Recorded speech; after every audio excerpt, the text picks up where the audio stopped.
Hello everyone! For today's video, I will be making blanched choy sum with garlic and oyster sauce. So first thing we're gonna do is to cut the ends of choy sum. Then we're gonna wash it carefully. I recommend that you wash your choy sum in running water around 3 times to get rid of the hidden dirt and sand. Then fill a bowl with cold water and we want to soak our choy sum to rehydrate the leaves.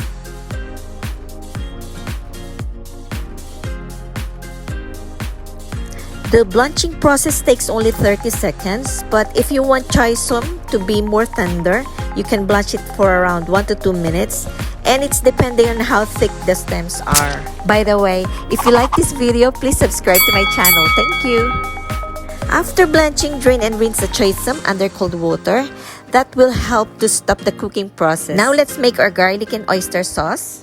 In a bowl, we're gonna mix together 3 tablespoons of light soy sauce.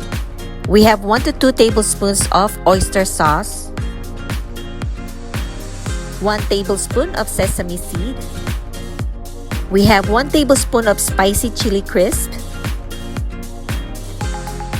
And to balance the taste, we want to add 1 teaspoon of brown sugar.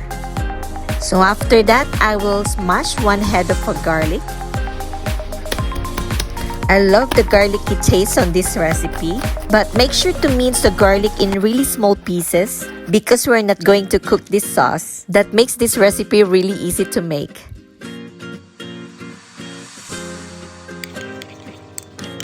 Arrange your choy sum on your serving plate and simply pour the garlic and oyster sauce. Enjoy! Thanks for watching, and I hope you like this video, and I hope to see you all soon. Bye for now!